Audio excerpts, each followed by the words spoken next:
Bom dia a todos, bom dia. Hoje a gente entrou com um pequeno atraso de 1 minuto, né? Perdão, eu estava aqui organizando as coisas aqui para nossa aula. Deixa eu só colocar aqui o nosso cronômetro, né? Para ter o controle mais ou menos da live. Bom dia. Valeu, doutor Fernando. Obrigado, meu irmão. Arthur, bom dia.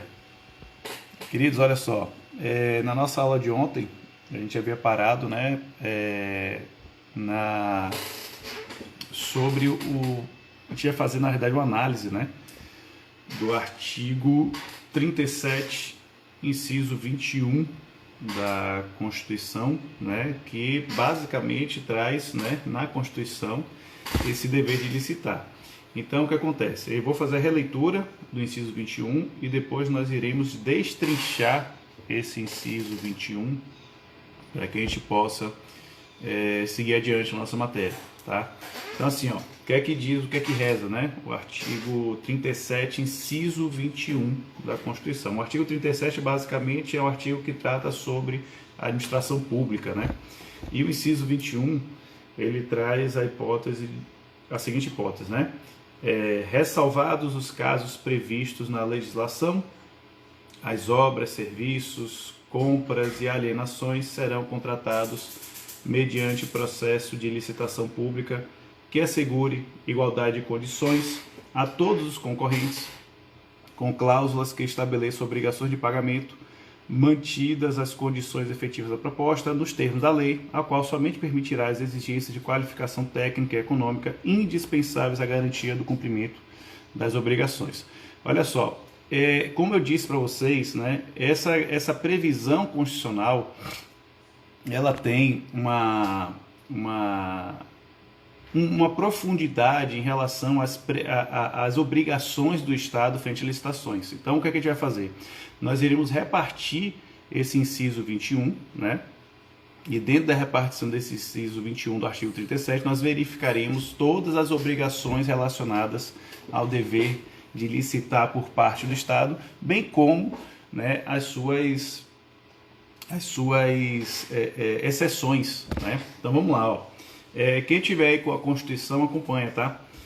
A primeira parte do inciso 21 traz o seguinte, ó. Ressalvados os casos especificados na legislação. Doutores, essa parte do inciso 21 deixa muito claro que há sim, né, uma obrigação de ser utilizada a licitação, né, para a realização de contratações públicas, tá? Bom dia, pessoal, vamos chegando aí. Da licitação, né? Mas aí você percebe que o próprio inciso 21 já começa, ó, ressalvados os casos previstos na legislação. O que isso quer dizer, doutores? Ele está trazendo na realidade que em situações excepcionais a administração pública poderá realizar dispensas ou declarar a inexigibilidade da licitação, tá? Então, é muito claro essa parte do texto, essa ressalva, né, dos casos especificados na legislação. Então, lá na 8666, nós temos as hipóteses de dispensa, né, que a gente vai falar assim, licitação dispensável, licitação dispensada, tá? E aí estou me referindo ao artigo 17 da 8666 e o artigo 24 da 8666, tá? 8666, tá? E também nós temos a previsão do artigo 25, né, da mesma legislação agora mencionada, que trata basicamente das hipóteses de inexigibilidade. Não se preocupe que hoje ainda nós faremos um breve resumo, né, da diferença entre a dispensa e a inexigibilidade, tá bom? Então, doutores, aí continuando, né, a leitura do inciso 21 do artigo 37, diz o seguinte, ó, vem dizendo, né, ressalvados os casos especificados na legislação, aí vem assim, ó, obras, dentro do inciso 21, obras, serviços, compras e alienações. Esse trecho do inciso 21, ele está dizendo exatamente ele se refere de forma exemplificativa aquilo que a administração poderá contratar. E quando eu falo de forma exemplificativa, eu posso ter outros itens, outros serviços, outros produtos que a administração poderá realizar, poderá contratar através do procedimento licitatório, tá? Então fique atento a isso. E aí vem, doutores, ó, igualdade de condições, o trecho, né, do inciso 21. Igualdade de condições a todos os concorrentes. Logicamente, doutores, quando a administração pública ela está realizando uma licitação, nós já vimos, né, que dentre os princípios da administração pública, ela preserva a questão da impessoalidade, né? A impessoalidade é importante porque não permite que o gestor público faça a escolha de uma pessoa em razão do grau de amizade que possui com ela, mas na realidade permite sim que a administração faça a escolha de um determinado licitante a partir dos requisitos objetivamente definidos em edital, ou seja, isso preserva a impessoalidade. Mas esse trecho aqui, esse trecho do inciso 21 do artigo 37 da Constituição Federal, qual é o trecho que eu estou comentando, doutores? Igualdade de condições a todos os concorrentes. Na realidade, é uma referência à busca da proposta mais vantajosa para a administração. E lembrando, né, doutores, essa busca da proposta mais vantajosa para a administração, ela não está relacionada tão somente às questões de preço, né? Nós vimos, inclusive nós veremos, né, mais para frente, vamos comentar sobre os tipos de licitação e veremos que a melhor proposta não se refere tão somente a preço, mas a melhor proposta ela será definida exatamente conforme o tipo da licitação, tá? Ou seja, o que a administração está buscando naquele momento. Então, a igualdade de condições a todos os concorrentes defende exatamente essa questão da busca da melhor proposta para a administração, bem como a preservação da isonomia. Por quê? Eu estou dizendo, ó, igualdade de condições a todos os concorrentes. E a gente vai falar mais para frente também, doutor, tá? Não se preocupe sobre a questão dos princípios, né, específicos e gerais que se aplicam às licitações, tá? Fiquem comigo aí. Vamos lá, doutores. E aí vem assim, ó, um trecho do artigo do inciso 21. Mantidas as condições efetivas da proposta. Doutores, esse é um tema mais voltado a contratações, né, contratos administrativos, mas é importante ressaltar o seguinte. Olha só, toda vez que um particular é vencedor de uma licitação e ele vai formalizar um contrato administrativo, ele tem que estar ciente do seguinte, como é que funciona? Você, particular, quer contratar com a administração, você submete às minhas regras. E olha, doutores, as regras, né, para a administração pública são bem mais favoráveis, são muito mais vantajosas frente a uma contratação, por exemplo, entre particulares. Percebam, quando eu digo particulares, nós estamos dizendo pé de igualdade, né? Os particulares contratam, né, em condições equânimes, sinalagmáticas, com obrigações recíprocas.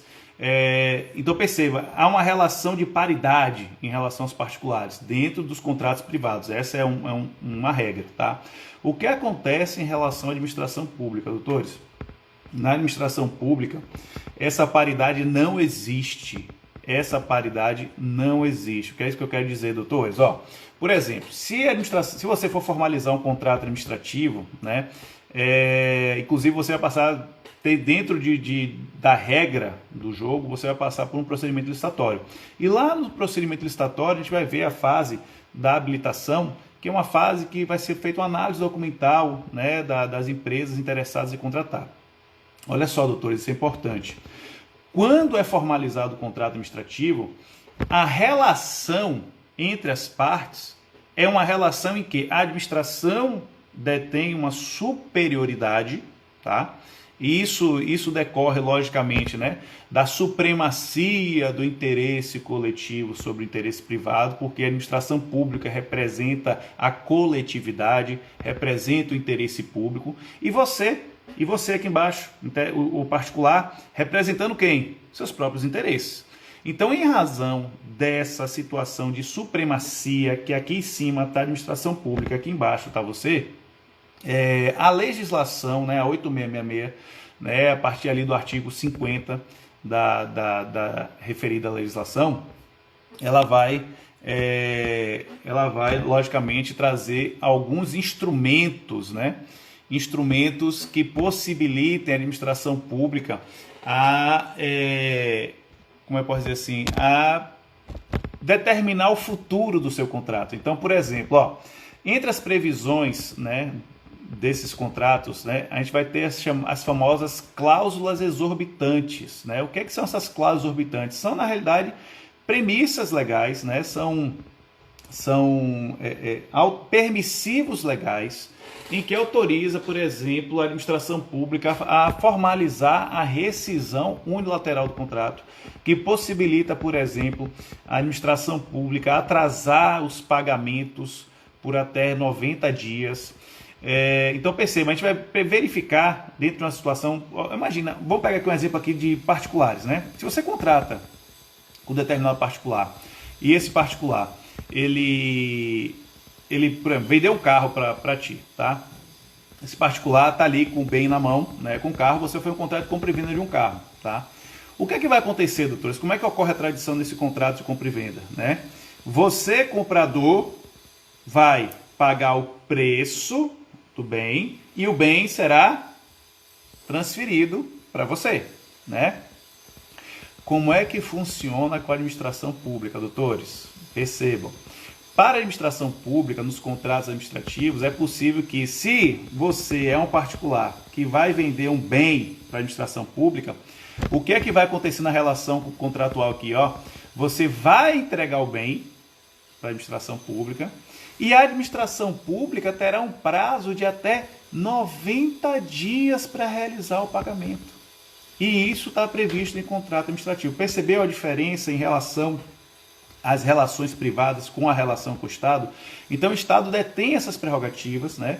E aí a justificativa, você pode estar se perguntando, professor, mas qual é a justificativa, né, de permitir que a administração pública tenha até 90 dias para realizar os pagamentos? Doutores, é por uma questão de burocracia, né? A ideia é que dentro desse prazo de 90 dias a administração pública consiga se organizar de forma adequada para realizar os pagamentos, até porque ela não tem só o seu contrato em vigor, ela não tem tão somente, né, o teu contrato para pagar, ela tem diversos contratos para pagar, né? A administração pública, ela contrata muito, né? Ela faz muitas licitações. Quem verifica aí licitações em municípios, vocês irão verificar que início de ano ali, janeiro, fevereiro, março, são os momentos das licitações naqueles entes públicos municipais, né? E, logicamente, são diversos contratos formalizados, né? Alguns novos, alguns foram prorrogados, mas o que acontece? Esse prazo de 90 dias que é concedido para a administração pública é exatamente para que ela possa vir a se organizar de forma adequada a realizar o pagamento. Logicamente, doutores, que essa é a justificativa doutrinária para a existência dessa cláusula exorbitante, mas é importante ressaltar também, né, que dentro dessa perspectiva, né, de atraso de pagamento, alguns entes municipais também se prevalecem dessa prerrogativa e acabam de fato atrasando, chegando até 90 dias, né? E aí, logicamente, doutores, o que acontece? Professor, e se eventualmente não houver o pagamento após 90 dias? Aí, doutores, percebam, somente após os 90 dias de atraso é que estará permitida a suspensão da prestação do serviço. E olhe, eu estou falando de prestação de serviço, né, você fornecendo determinado serviço. Se nós estivermos falando, por exemplo, de contratos administrativos relacionados à prestação de serviços públicos, em razão exatamente e pela especificidade de ser um contrato relacionado à prestação de serviço público, você não pode suspender a prestação, você é obrigado a manter, mesmo que a administração pública esteja em mora no seu serviço. Então imagine vocês, aqui na região é muito comum nós temos associações, né, civis, né, que realizam administração de hospitais públicos municipais. Então imagine que o que acontece? dentro dessa perspectiva de administração, é enviado um recurso público mensal, né, para que essa associação faça o gerenciamento desse recurso público e utilize na manutenção e administração, né, dos hospitais. Qual o grande problema aí, doutores? É que, para que ela faça essa administração, logicamente ela vai cobrar um percentual da sua taxa de manutenção, né? Ela vai ser remunerada desta forma. Como ela está sendo responsável pela aplicação dos recursos públicos ali, ela irá, né, se responsabilizar pela aplicação desses recursos. Acontece aí, doutores, o grande problema que acontece aí é que, se houver o atraso no repasse dessas verbas, essa associação deverá continuar prestando, mesmo que o atraso seja superior a 90 dias, tá? Agora, se formos falar, né, de uma prestação de um serviço, né, manutenção de ar-condicionado, né, e aí está havendo um atraso superior a esses 90 dias, bom dia, está havendo um atraso superior a esses 90 dias, neste caso aí, na manutenção de ar-condicionado, que não é uma prestação de serviço público, eu poderia suspender o serviço até que haja regularização do pagamento. Então, doutores, o que eu quero chamar a atenção é o seguinte: quando eu falo de mantidas as condições efetivas da proposta, tudo isso em razão, todo esse papo que a gente está falando em razão disso aqui, vou dizer o seguinte, ó, como eu sei que há uma relação de superioridade entre o Estado e o particular, a única coisa que o particular terá direito de pleitear, terá direito de manter dentro do contrato é o equilíbrio econômico-financeiro dele. O que é isso, professor? Doutores, olha só, você vai ser contratado para prestar um determinado serviço, mas algumas situações corriqueiras podem acontecer e essas situações corriqueiras podem impactar diretamente no objeto que você está contratando, tá? Então, se houver um desequilíbrio financeiro no contrato, esse desequilíbrio é um direito do particular pedir o quê? A recomposição financeira. E dentro dessa situação de contrato, doutores, de fato, é a única preservação que o particular tem. Porque aí o que não se deseja, bom dia, querido. O que não se deseja é que o particular também tenha prejuízo, ou seja, que ele preste o serviço com prejuízo. Essa não é a ideia. Então, o particular, por exemplo, dentro dessa perspectiva de equilíbrio econômico-financeiro do contrato, poderá, diante dessas previsões que não estavam previstas, né, e logicamente que tem a correlação com a administração pública, ele poderá solicitar os famosos aditivos contratuais. O que são esses aditivos, professor? Os aditivos contratuais, doutores, são de fato são utilizados, né, para recomposição do equilíbrio econômico-financeiro do contrato. E dito isso, esse seria, na realidade, a única possibilidade do particular de vir a pleitear, né, uma recomposição contratual, beleza? E aí, doutores, nós temos aqui, ó, seguindo, né, essa análise do inciso 21 do artigo 37, o trecho, né, as exigências de qualificação técnica e econômica indispensáveis à garantia do cumprimento das obrigações. Olha só, quando a administração pública vai realizar a contratação de determinado particular, é importante que ela assegure a competitividade do certame licitatório. E assim, o que ela vai fazer, doutores? Ela vai exigir, né, dentro dessas qualificações técnicas e econômicas, apenas aquilo que for indispensável para comprovar esse requisito. O que é que isso quer dizer? Doutores, quando eu vou fazer, quando a administração pública, né, a administração pública, né, vai fazer determinada licitação para contratação de vamos pegar aqui um prestador de serviço para a execução de uma obra pública, né? Então imagine vocês que eu quero, e aqui na região tá ocorrendo muito isso, né? Colocação de asfalto nas ruas, né? Asfalto. Então, assim, muitas cidades próximas aqui, as ruas ainda tem o paralelepípedo, né? Nas ruas, o calçamento, né? E aí as administrações públicas, desde o ano retrasado, se não me engano, né? Tem um programa do Ministério das Cidades que é um programa de requalificação asfáltica, não sei o quê, e aí liberou recurso para que os municípios coloquem asfalto dentro das suas estruturas.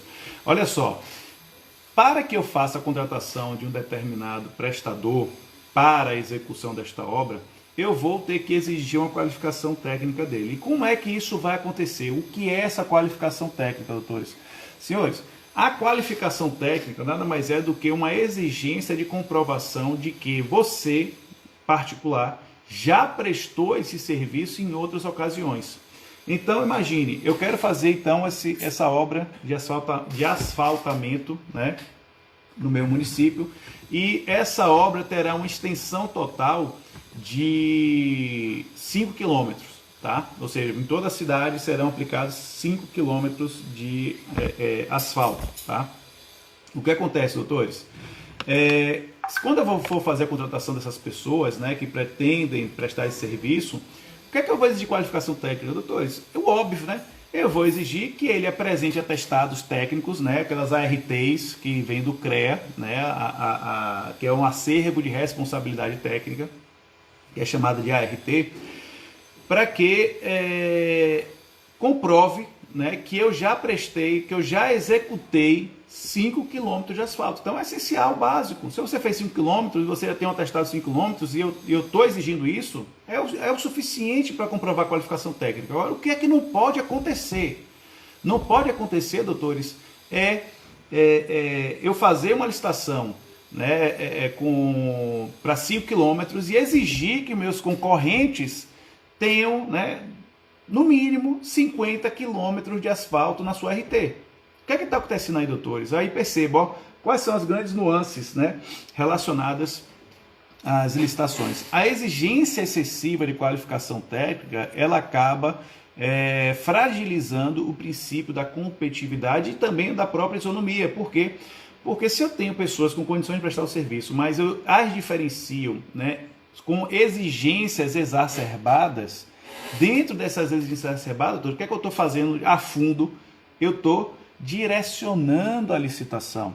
Esse é o grande ponto. Acaba ocorrendo um direcionamento da licitação. Então, diante desse direcionamento, doutores, nós estamos, logicamente, numa situação de quê? De fraude à licitação, tá? E você, como cidadão, já disse para vocês, né?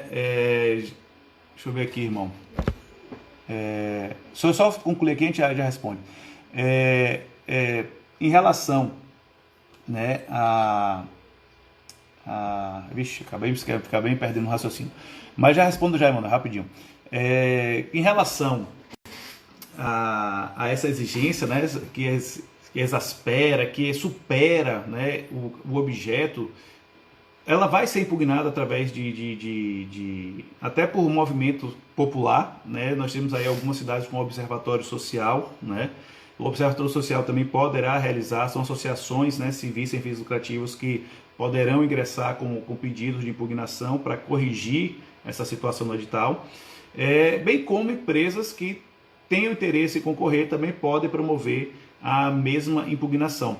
Da mesma forma, doutores, né, de uma prática administrativa, é importante também ressaltar que é possível, né, a realização, né, de representações nos órgãos de controle externo, a exemplo dos tribunais de contas, tá?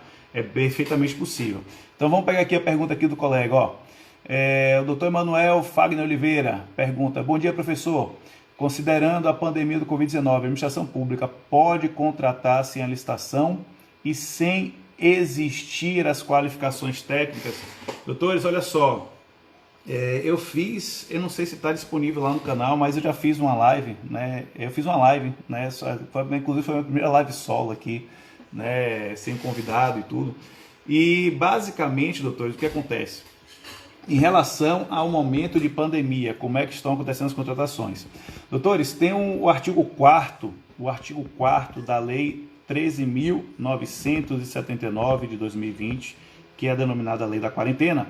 Ela já trouxe de forma legal, né, a realização de dispensa de licitações, ou seja, que eu não precisarei utilizar necessariamente a licitação para aquisição de bens, produtos e serviços que forem destinados exclusivamente ao combate à pandemia. Então, o que é que isso quer dizer, doutores? E o tema da live foi exatamente esse, né? Licitações e contratos em época de pandemia.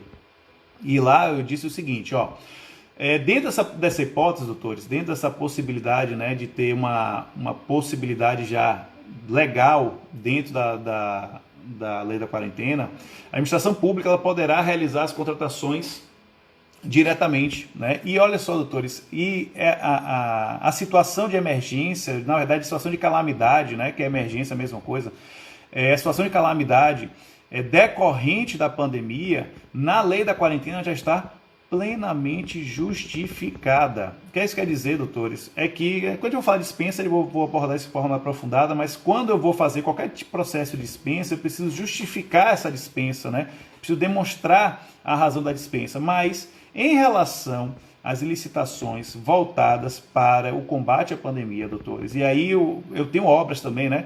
A gente vai ver que tem a possibilidade de realização de obras. Obras essas, como assim, professor? Obras, montagem de hospitais de campanha. Eu vou ter que fazer uma fundação, né, de cimento no chão. É uma obra aquilo ali, né? Mesmo que seja a relação à montagem da estrutura, é uma obra em si, né? Então, essa obra, inclusive, já está permitida legalmente a ser realizada sem que haja um aprofundamento da justificativa da dispensa, porque basta ele indicar a previsão do artigo 4º, né, da lei da quarentena, e essa dispensa estará devidamente justificada, tá? Aí o colega coloca assim, sem existir as qualificações técnicas. Dentro de um processo de dispensa, Manuel, é importante ressaltar o seguinte: a dispensa, ela tão somente permite que eu abra mão de um procedimento licitatório, né, para realizar a contratação, né? Ou seja, que eu não faça todo o processo de licitação para contratar. Eu faço o processo de dispensa e, dentro daqueles que compareceram com as propostas, inclusive eu posso escolher, né? Escolher aquele que vai prestar. Só que aquela pessoa que será escolhida para prestar aquele serviço, logicamente, ela vai ter que sim comprovar a sua qualificação técnica para a realização do serviço. Só que, como nós estamos falando de pandemia, doutores, o que acontece? A própria lei da quarentena, ela trouxe algumas situações que vão contrariamente às previsões da 8666. Por exemplo, se eu tiver um determinado fornecedor de serviço, ele fornece aquele serviço de forma exclusiva, e ele esteja declarado inidôneo ou com o direito de licitar suspenso, essas penalidades serão afastadas nesse momento, inclusive para poder contratar. Então, aí seria talvez, né, Manuel, essa questão da sua qualificação técnica, porque dentro dessa qualificação técnica, né, há uma exigência, inclusive, que ele esteja com sua documentação toda regularizada. Então, se ele tiver algum problema em relação à habilitação, né, que nesse caso seria a declaração de idoneidade ou a suspensão de direito de licitar, neste momento, se for ele o único fornecedor, né, eu poderei contratá-lo mesmo diante desse cenário. Mas isso, logicamente, justificado em razão da pandemia, tá? É um movimento excepcional, inclusive a lei, doutores, da quarentena, ela deixa claro essa natureza temporária da legislação, né? E em razão dessa temporariedade da legislação, a partir do momento que deixe de haver, de ser reconhecido, né, que estamos ainda em uma crise pandemiológica, né, vai ocorrer a supressão da legislação ali que foi batizada como lei da quarentena, tá? Então, dentro dessas possibilidades, doutores, é importante, né, ressaltar isso aí, tá? Que a lei da quarentena, evidentemente, trouxe diversas situações, inclusive, que são totalmente contrárias à previsão da norma, legal, né, que é a 8666, que vai regular essas relações de forma mais aprofundada, tá bom? Beleza aí, né? Beleza, Manuel. Então, vamos lá, doutores. Então, continuando aqui, ó, a nossa análise, né, do inciso 21. Então, as exigências de qualificação técnica e econômica dispensada da garantia do cumprimento de obrigações é a obrigação do Estado requerer tão somente, né, aquilo que for necessário para a contratação daquele particular, não realizando exigências acima de uma razoabilidade. Isso é importante, tá? Queridos, vamos conversar um pouquinho agora sobre os pressupostos da licitação. E o que é que a gente vai abordar aqui? Olha só, tem uma licitação para acontecer, ela precisa estar com todos os seus pressupostos preenchidos. Então a gente vai falar de 3 pressupostos basicamente. Nós vamos falar do pressuposto lógico, nós vamos falar do pressuposto jurídico e vamos falar também do pressuposto fático. Preenchidos esses 3 pressupostos ou requisitos para realizar a licitação, pode chamar assim também, não tem problema, eu poderei realizar a licitação sem maiores problemas, tá? Mas o que acontece aqui, doutores, ó, a falta de um desses pressupostos pode levar a administração pública a realizar, para declarar a inexigibilidade da licitação ou declarar a dispensa à licitação, tá? Então vamos primeiro analisar aqui, doutores, ó, o primeiro pressuposto aqui é o pressuposto lógico. Olha o que diz o pressuposto lógico, ó, consiste na pluralidade de objetos e ofertantes, sem o que se torna inviável a competitividade inerente ao procedimento licitatório. O que é que isso quer dizer? Doutores, se eu estou diante de uma situação que eu quero contratar determinado bem ou serviço, e esse bem ou serviço é fornecido de forma exclusiva ou é prestado por uma única pessoa, não haverá razão de eu realizar a licitação, porque eu já sei qual será o resultado dela. Como assim, professor, já sei o resultado? Lógico, doutores, o que vai acontecer nessa licitação é que, não havendo concorrentes, em razão do objeto do serviço a ser prestado, eu não terei porque a razão lógica, pressuposto lógico, a razão lógica de realizar a licitação. Eu vou dar um exemplo para vocês, doutores. Se você quer contratar um determinado artista, né? Você vai lá buscar esse artista e você vai perguntar assim, olha, eu quero contratar o Roberto Carlos, né? Roberto Carlos. E aí você vai falar o seguinte, olha, eu vou abrir aqui um procedimento licitatório para contratar o Roberto Carlos. Doutores, Roberto Carlos existe quantos? Apenas um. Apenas um Roberto Carlos. Então, diante dessa situação aqui, não há razão lógica, por exemplo, determinado município quer contratar um show de Roberto Carlos. Ele abriu um procedimento licitatório? Não. Ele vai, na própria fase interna da licitação, ele já vai trazer essa situação de inexigibilidade, porque trata-se de Roberto Carlos, né, uma pessoa já consagrada pela crítica e pela opinião pública, que são os requisitos para a contratação de artistas, né? Então, diante dessa situação aí, doutores, o Roberto Carlos será contratado através de um processo de dispensa. Aqui na Bahia, né, nós temos o São João. Esse ano não teremos São João, infelizmente. Mas os municípios, quando realizam as contratações dos artistas que vão tocar no São João, os artistas são contratados através, né, os artistas, doutores, que eu estou falando, aqueles que já são consagrados pela crítica especializada ou pela opinião pública, ou por um para o outro.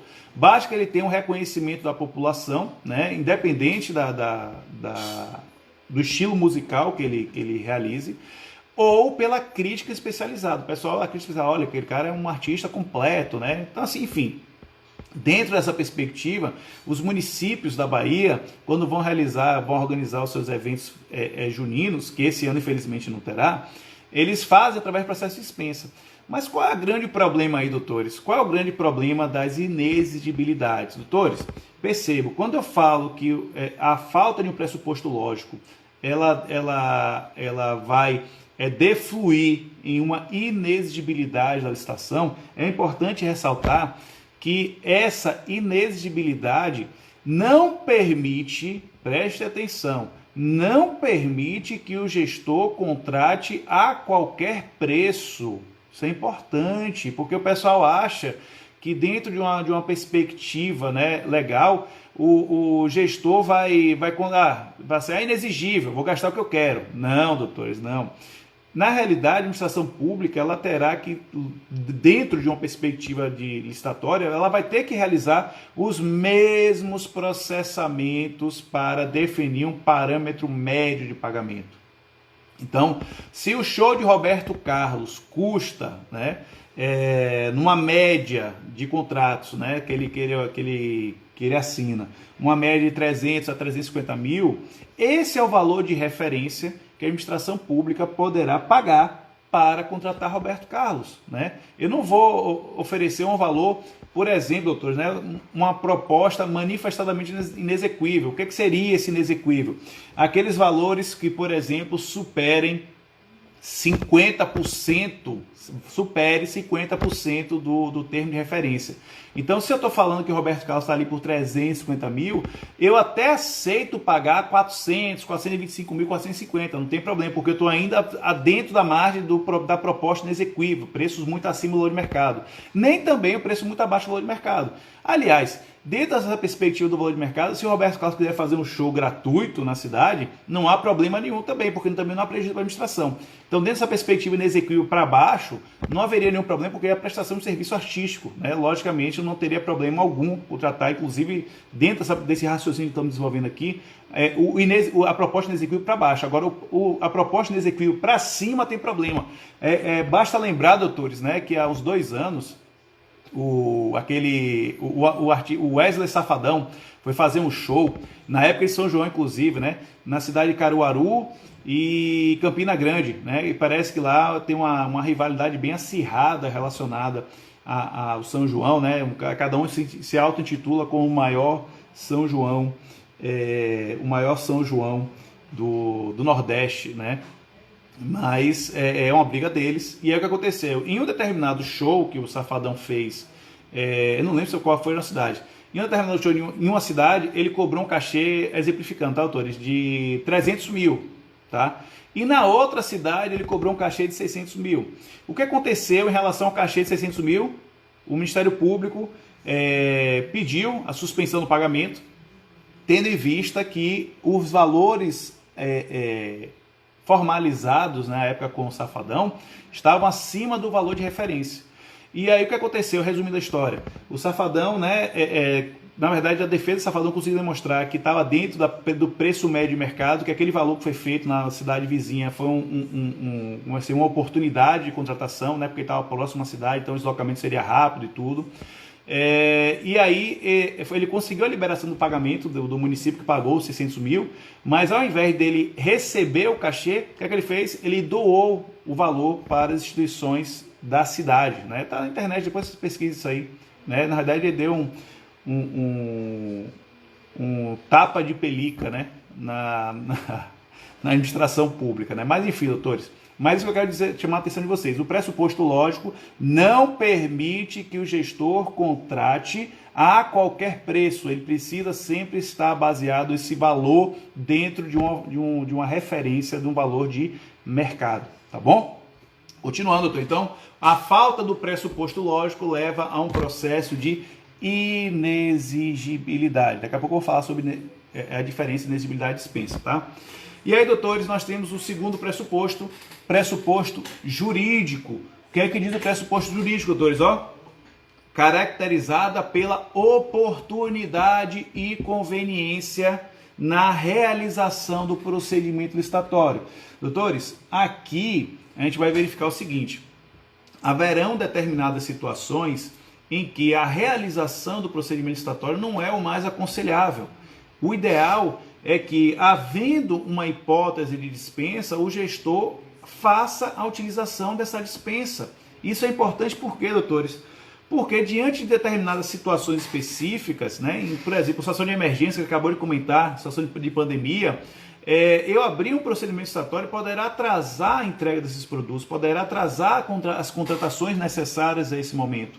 Então, o ideal é que o gestor avalie a possibilidade de dentro de um processo de dispensa ou de realização de licitação, aquilo que irá atender melhor o interesse público. Isso é importante, doutores, porque eu tenho que sempre reforçar isso. A administração pública, ela sempre se voltará ao cumprimento dos pressupostos relacionados ao interesse público. Não é o interesse do gestor, não é o interesse do particular, é o interesse coletivo, tá? Então, dentro dessa perspectiva, doutores, o que é que eu preciso informar vocês sobre o pressuposto jurídico? Eu estou falando aqui necessariamente das hipóteses de dispensa. A gente falou aqui agora da pandemia, né? As questões de dispensa registradas na pandemia. Doutores, se tem dispensa na pandemia, né? não é salutar, por exemplo, ele já tá, inclusive está numa guerra aí, né, de equipamentos de proteção individual que tá faltando no mercado, luva, máscara, avental, aquele acrílicozinho no rosto para os médicos, está faltando. Então o que acontece nessa perspectiva aí, doutores? Dentro disso aí, é necessário que o Estado adote sim o processo de dispensa, porque estamos diante de uma situação de calamidade pública, mas terão situações, mesmo em um permissivo de dispensa, né, que a administração pública opte por realizar o procedimento licitatório. Então, o que é que eu vou dar um exemplo para vocês, doutores? O artigo 24, inciso 1, ele traz uma hipótese de dispensa relacionado ao valor do contrato, né? A gente vai ver lá assim, ó, sobre o percentual de 10% da modalidade convite, é possível a contratação mediante dispensa de bens e serviços. Então, qual é o limite do convite hoje, atualmente, doutores, na 8666, tá? Para obras e serviços de engenharia, o teto do convite hoje é de R$330 mil. Então, se eu tiver dentro da minha estrutura a necessidade de contratar uma obra ou serviço com valor estimado de até R$33 mil, a administração pública está autorizada a realizar o processo de dispensa, beleza? Só que acontece aqui é o seguinte, doutores, eu posso ou não dispensar. Isso que é importante deixar claro. Eu posso ou não dispensar. Se o gestor optar por fazer o processo de contratação através de uma licitação, vai ter algum problema em relação a isso? Não, doutores, porque é uma opção. Ou ele vai fazer a dispensa, ou ele vai determinar a realização, né, por exemplo, mesmo que seja da modalidade convite, em razão do valor de R$33 mil. Não tem problema nenhum. Mas perceba, isso é uma opção do legislador. Agora, em situações específicas, a dispensa vai, inclusive, falar assim, inclusive é o nosso próximo pressuposto, tá? Vai falar assim, olha, gestor, estamos em pandemia, né? Eu acho que você fazer uma licitação é meio complicado, né? Então, vamos fazer o seguinte... Vamos dispensar? Vamos dispensar. Já está justificado hoje a pandemia, doutores. Totalmente justificada essa realidade da pandemia. Então, ele pode dispensar? Pode. Então, perceba, doutor, o pressuposto jurídico traz isso, ó, caracterizada pela conveniência e oportunidade na realização do procedimento licitatório. Precisa avaliar. Vale a pena eu realmente empregar a dispensa? Vale a pena eu realmente realizar a licitação? É uma questão que ele vai avaliar. E quando eu falo conveniência e oportunidade, doutor, nós estamos falando de mérito administrativo, né? Ou seja, a própria administração pública vai avaliar as circunstâncias e vai optar por qual opção ela vai adotar. Então, isso é o pressuposto jurídico. E por último, doutores, nós temos o pressuposto fático. Olha só, o pressuposto fático é o seguinte, ó, é a exigência de comparecimento de interessados em participar de uma licitação. Doutores, haverão situações também em que a administração pública vai abrir, que a administração pública vai abrir um determinado procedimento licitatório e dentro dessa perspectiva do procedimento licitatório, não vai aparecer interessados. Ou seja, eu vou abrir uma licitação e dentro dessa licitação ninguém vai aparecer, doutores. Diante dessa hipótese, nós temos até inclusive uma hipótese, né, de dispensa aí, que é a questão da licitação deserta. Licitação deserta, doutores. A licitação deserta, pense aí no deserto. O que é que tem no deserto? O que é que tem no deserto? Areia e mais nada. Areia, só areia, né? Então a licitação deserta, ela é uma hipótese de dispensa, tá? Só que neste caso, quais são as recomendações dos órgãos de controle externo? Exato, licitação deserta. Nesse caso aí, doutores, o que acontece aqui? Dentro de uma perspectiva de controle, exercício de controle de órgãos externos, é possível que a administração pública repita essa licitação, tá? Com a intenção de fato, demonstrar que não há interessados em realizar contratos com aquela administração pública. E aí, depois dessa segunda tentativa, doutores, aí sim eu declaro a licitação como deserta. A recomendação é que eu não faça essa declaração logo de cara, né? Ou seja, eu fiz uma licitação, não deu certo, E aí eu já, ó, licitação deserta e contrato. Não, tome cuidado, né? A galera aí que é que trabalha com licitações, Clebão, bom dia, irmão. Tome cuidado, que a recomendação dos tribunais de contas é que pelo menos o procedimento seja repetido por uma vez, né? E dentro dessa repetição, tá? Dentro dessa repetição, deixa eu ver, a doutora Adriana Cristiano Vale. Vou abrir aqui, a doutora pediu aqui para participar. Só um momento, doutores, vamos ver aqui. Vale. Estou abrindo aí a tela para ti, minha querida. Você quer fazer uma pergunta? Obrigado. Bom dia. Uma iniciativa muito bacana e importante ter, mas que já deveria existir faz tempo. Doutora? Não, acho que não. Vamos lá, queridos. Ó. Então, acho que ela solicitou sem querer, mas vamos lá. O que eu quero chamar a atenção de vocês aqui, doutores, olha só. Dentro dessa perspectiva, né, da licitação deserta, a gente precisa ter esse cuidado relacionado a essa atividade, né? A administração pública não vai declarar de logo de cara, ela precisa fazer mais uma vez esse procedimento, para que aí sim ela declare a licitação como deserta, tá? Então, doutores, falamos de 3 pressupostos aqui para que a licitação ocorra. A gente falou do pressuposto lógico, falamos do pressuposto jurídico e falamos do pressuposto fático. E para que a licitação ocorra, se desenvolva dentro de uma perspectiva natural, é necessária a presença desses 3 requisitos. Faltando um deles, nós vemos, né, nós acabamos de ver que haverá, né, dentro da ausência de um desses pressupostos, ou uma situação de inexigibilidade, ou uma situação de dispensa à licitação. Beleza? Vamos lá, doutores, seguindo. Extensão pessoal do dever de licitar. Doutores, quem dentro do nosso ordenamento tem o dever de licitar? Logicamente, doutores, todos os entes vinculados direta, botar assim, ó, todos os entes vinculados direto ou indiretamente à administração pública.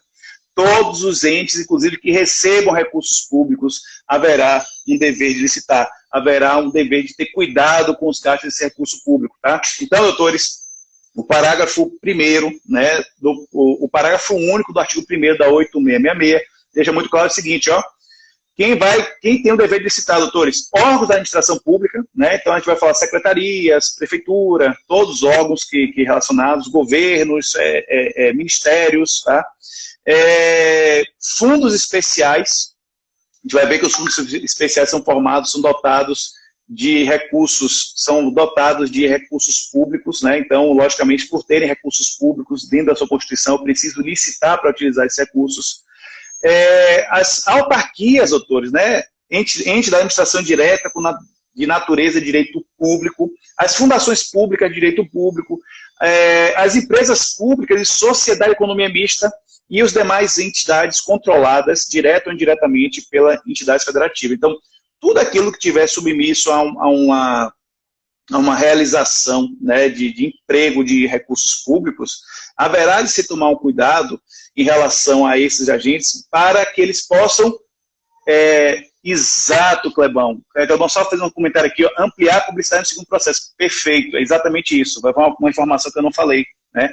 A repetição, doutor, só voltando rapidamente aqui, ó, a repetição daquela segunda licitação em razão da licitação deserta é exatamente para ampliar, né, ampliar a publicidade para ver se de fato o problema da primeira licitação foi uma publicidade menor. Então amplia a publicidade, inclusive bota em outros jornais de grande circulação, não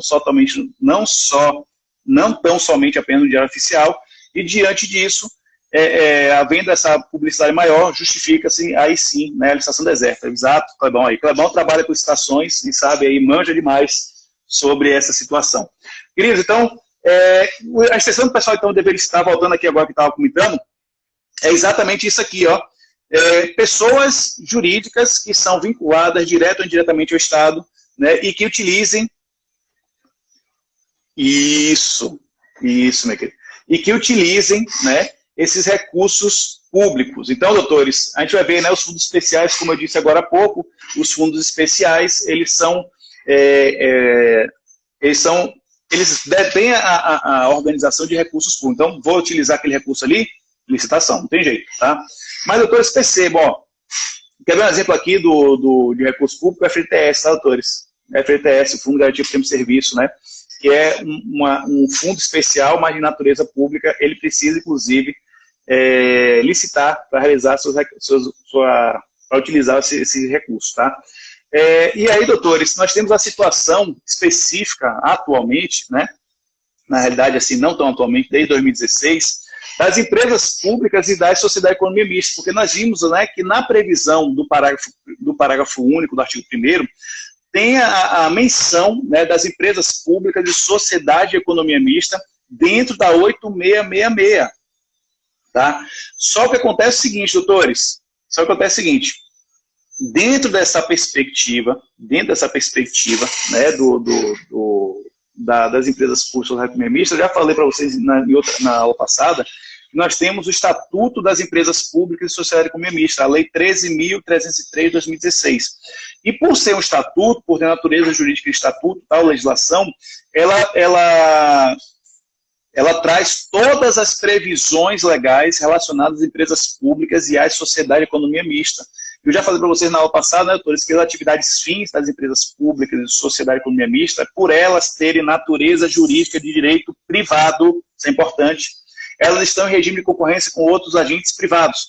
Agentes privados esses que não licitam, eles não precisam licitar. Ou seja, se eu sou dono de uma empresa, né, e eu quero comprar alguma coisa, o que é que eu faço, doutores? Eu vou ao mercado e compro. Eu preciso fazer licitação como particular? Não. E aí o que acontece? As empresas públicas e a sociedade de economia mista, por estarem indiretamente vinculadas a um ente público, né, e por elas também terem, né, recursos públicos dentro das suas constituições orçamentárias, há um dever dentro dessa premissa de que ocorra um procedimento licitatório. Só que isso inviabiliza até a própria concorrência. Se a gente for observar a capitulação das empresas públicas e da sociedade econômica mista, já estão lá no artigo 173 da Constituição Federal. É o capítulo da livre iniciativa, né? Já o capítulo, após o 170 da Constituição, é livre iniciativa. Então, o que acontece? Eu vou obrigar que essas pessoas assistam, que essas pessoas licitem em franca desconcorrência em relação aos demais particulares? Não. Então, em relação às suas atividades fins, doutores, inclusive eu vou fazer a leitura aqui do artigo que traz isso, elas não precisam licitar. Diferente regra será aplicada às empresas públicas e à sociedade de economia mista que prestam serviços públicos. Quer ver um exemplo, doutores? Empresa pública que presta serviço público. Sabe o que é empresa pública? Apesar de ter natureza de autarquia reconhecida pelo STF, os Correios. Os Correios é uma empresa pública, natureza privada, mas presta serviço público essencial, que é o serviço de correio. Então, o que acontece? Os Correios, quando vão utilizar, mesmo o Correio tendo natureza de direito privado, quando ele vai realizar o gasto daquele recurso, e o recurso é 100% público, ele precisará necessariamente fazer um processo licitatório. Tá? Por quê, doutores? Porque os Correios não estão em regime de concorrência com outra pessoa, não há outra empresa privada que faça o serviço de correio. Só tem o Correio, só tem um. Então, o serviço de carta, de carta, né, entrega de correio, só tem um, é o monopólio. Então, as empresas públicas, a sociedade de economia mista, como elas estão em regime de monopólio da prestação de serviços públicos, e não há outro particular no regime de concorrência, é perfeitamente possível que elas sejam obrigadas a realizar a licitação. Tá? Agora, aquela empresa pública, ou aquela sociedade de economia mista, que não presta serviço público, mas sim que explora a atividade econômica, a essas aí, doutores, é importante ressaltar que a essas sim há um dever perdão, a essas não há um dever de licitar para as suas atividades fins, tá? Então vamos lá, doutores, ó. O estatuto é importante porque está lá, é a previsão do parágrafo 1º do 173 que a gente comentou agora, tá? E o seguinte, ó, o parágrafo 1º do artigo 173. A lei estabelecerá o estatuto jurídico da empresa pública, da sociedade de economia mista e de suas subsidiárias que explorem atividade e produção ou comercialização de bens e prestação de serviços. Então, nós temos esse estatuto, é o estatuto previsto na Lei 13.303 de 2016. Então, com essa alteração da legislação, empresas públicas e sociedade de economia mista devem ser, as licitações devem ser regulamentadas por esse estatuto, tá? Não mais pela 8666. Aí você pode perguntar, professor, há alguma situação, ainda alguma obrigação de observância a 8666 para as empresas públicas e sociedade economia mista? Sim, doutor. Lembra bem, os critérios de desempate que a gente conversou na nossa primeira aula serão atendidos, né? de forma inicial pela 8666. Em relação aos crimes tipificados, né, também haverá uma utilização da 8666 de forma subsidiária. Tá? Então, a 8666 ainda é aplicada às empresas públicas em alguns aspectos da licitação, mas não somente a parte penal e o critério de desempate. O resto, doutores, é tudo regulamentado pela 13.303. Tá? O que mais, doutores? Empresas estatais que exploram atividade econômica, estava comentando agora. A previsão que a gente estava falando agora um pouquinho, doutores, é o artigo 28, parágrafo 3º, inciso 1 e 3, que vai dizer o seguinte, atividade fim, eu não preciso licitar para essas empresas. Tá? É o seguinte, doutores, aí vem o parágrafo 3º do artigo 28 da lei 13.303, traz o seguinte, são as empresas públicas e a sociedade de economia mista dispensadas da observância dos dispositivos deste capítulo nas seguintes situações. Dispensadas de que, doutor? De licitar. Tá? Inciso 1, comercialização, prestação ou execução de forma direta pelas empresas mencionadas no caput de produtos, serviços ou obras especificamente relacionados nos seus respectivos objetos sociais, ou seja, aquilo que é relacionado ao objeto fim, a sua atividade fim. Está relacionado ali no seu KNAI, né, o que ela presta, o que ela está fazendo, e ela está precisando contratar serviços para a realização daquele objeto fim, doutores, não haverá, nesse caso, o dever de licitar. Professor, então, em que circunstâncias essas empresas públicas, sociedade de economia mista, que exploram a atividade econômica, deverão citar relacionada à sua atividade meio, doutores? A atividade meio, aí sim, ela é obrigada a realizar licitação. Tá? O que mais, doutores? O inciso 2, né, do mesmo artigo 28, né, parágrafo 3º da 13.303, diz o seguinte, nos casos em que a escolha do parceiro esteja associada às suas características particulares, vinculada à oportunidade de negócio definidas e especificadas, justificada a inviabilidade do procedimento licitatório. Até a própria relação comercial anterior que havia entre as empresas também permite que ela não realize novas licitações. Tá? Eu vou dar um exemplo aqui do tópico 1, doutores. Imagine vocês aí a Caixa Econômica Federal, para que ela pudesse abrir contas, né? A Caixa Econômica Federal é uma empresa pública, tá, doutores? E ela explora atividade econômica. Tá? Nosso exemplo é esse aí. Imagine vocês que a Caixa Econômica Federal queira ofertar seus serviços bancários para particulares, mas para isso, imagine aí, pense aí, imagine aí que ela vai fazer isso através de procedimento licitatório. Então imagine aí como é que seria uma licitação para